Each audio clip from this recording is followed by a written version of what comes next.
create a sort of common path on, for example, pricing, on patents. Is it possible, for example, to keep your patents, but to make exceptions for some situations, for some countries in Africa? Yes? Is it possible to price your products in India? Yes? Okay, you want to earn your money on a rich population, but is it possible to make your products also affordable, available for the poor population? Well, some companies say it's not possible. Simply not possible. But other companies say, well, there are ways to go around this. You can color your tablets, you can package it different, and then you can still earn your money on a rich population, but you can also reach the poor. So, by comparing these companies with each other, they suddenly know from each other what they are doing. And so far, when I started this foundation in 2003, companies didn't know anything about each other, about their practices in developing countries. And today, I think it's changed 180 degrees. Companies tell everything, they're very transparent. And for example, number one, you see, this is just, you can earn 100 points, let's say, and if companies address the issue in their board of access to medicine, they can earn more points than companies that where the CEO delegates to a lower level. What we want is that the chairman of the board, the CEO, is responsible for access to medicine. Also research and development. Are they prepared to do research and development for neglected diseases? Are they prepared without knowing whether they can earn their money back soon? Are they prepared to do it? Okay. This is my favorite slide. Why? This started in 2008, where you see that number 1 is the best company, and number 20 is the, I don't want to say the worst company, it's the company who has a lot to learn. Here you see, I teach myself to put it positively. Yes. Because that's very important. I mean, the press always tries to find out what's negative, and we try to find out what is constructive. And that's why I think you should stimulate, you should encourage this company to have pleasure in what they do. And let me say something also about Merck on this slide, and about some other companies. Do these companies care? And I tell you, yes, they care. I know that from their leaders today that the Dow Jones Sustainability and the Access to Medicine Index, this is the 4th one, the 5th is coming up, are really leading today for these companies and for their boards. I'm often in their boardrooms today, and we tell them directly what a sort of united world wants from them. And the united world, once again, is the World Health Organization. It's countries like yours where we come and where we want to hear your voices. It's the governments, the Western governments, it's the financial institutions in London, but it's also the companies themselves. Perhaps they have knowledge themselves what to do. Well, that's what you can see here. For example, let me say something about 3 companies. I want to say something about Sanofi. You know, Sanofi, you see that's here. French company. I had to call their boss last year to tell them personally that I have news for you. I know the new ratings, and unfortunately, maybe the news for you is not so good.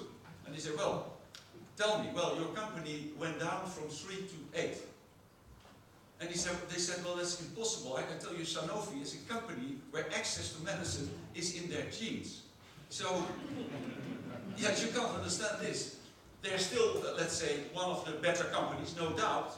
But I just want to say to you how difficult it is in this index to become better, because every company today is developing their practices and policies when you look at access to medicine. They didn't understand, and we had to explain, and then the companies come to our offices.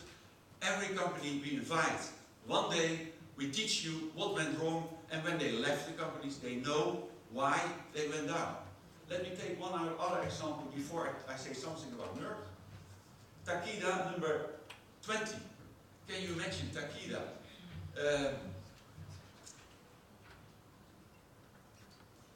Tachi Yamada, so I almost forgot his name. Tachi Yamada, perhaps you know him. He was the president of the Bill and Melinda Gates Foundation.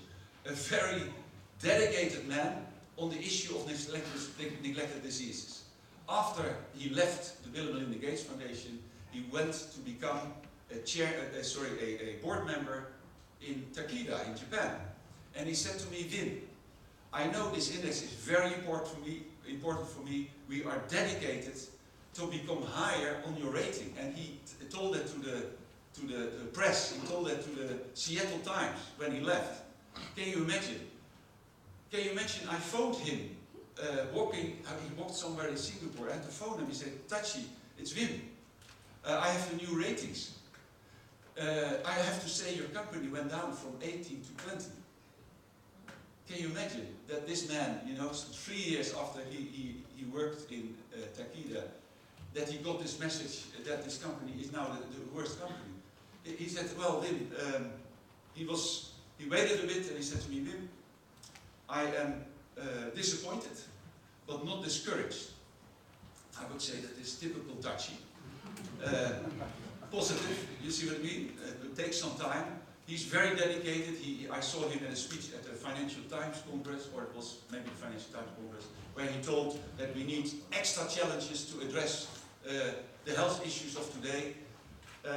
Well, why Takeda went down from 8 to 20? Yes, they have in their pipeline drugs for neglected diseases, but they could not show to us. They could not show to us what they do, what their policies are to reach the African markets. They just could not tell us, and that's what we need. You see what I mean? So we are very tough on these companies.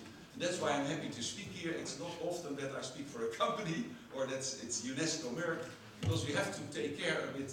You see, we have to be independent. But I'm very happy. I see that Merck passed Merck in the last, and it's from 8 to 6 now, and you see it here.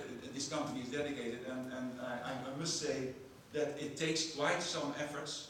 These companies don't change in a year. They don't change in a few years. It takes quite some time. But here I see a dedicated company, and I can say that because I tell you, I don't do this with money from companies. We do this for money from the Bill and Melinda Gates Foundation, from the Dutch government, and the British government.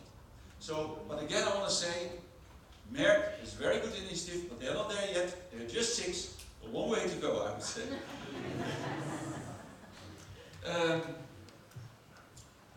Is the pharmaceutical industry improving? Well, we see various examples that these companies take this serious. There's no doubt, I'm in various meetings where, again, you see companies take this issue. And I just want to say, this was in London where I met Margaret Chen, and I thought she don't know me, and I introduced myself with my report, and I said, Mrs. Chen, do you know the access to medicine? And he said to me, Will, of course I know. What gets measured gets done. And I was very happy with her remark. I said, can I write it on my website? And she said, do that. I didn't ask her to show it to you today, but I thought I'll take that opportunity. Thank you very much.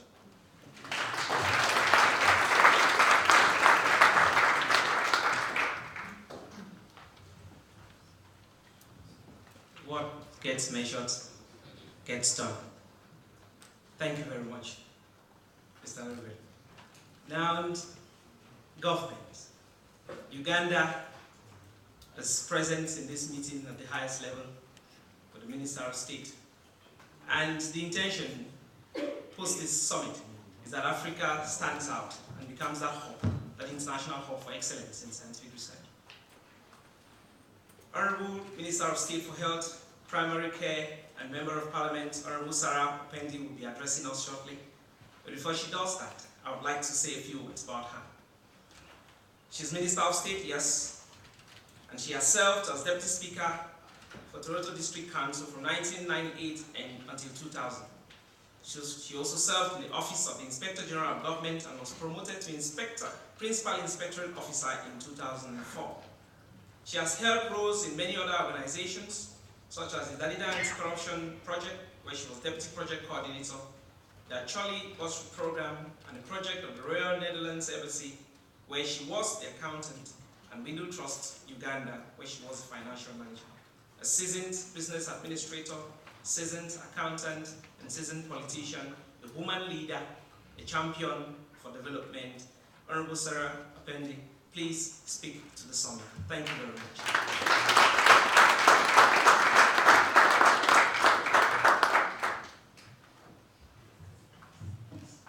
Thank you very much. Distinguished participants,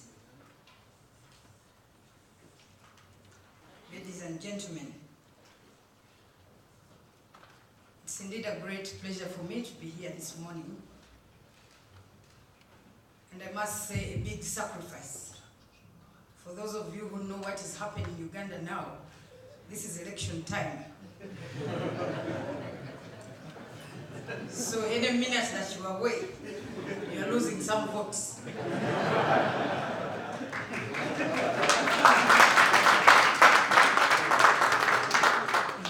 So I've lost 2 days. I don't know how many votes I have lost. But my being here is because I value our partnership with Merck and Unesco. And I must first of all apologize that I will not be here long, lest I lose more, because the elections are on Monday next week. So I have to travel back tonight. So ladies and gentlemen, as most of you know, Uganda is a low-resource country with a population of 34 million people. And half of these are young people below the age of 15.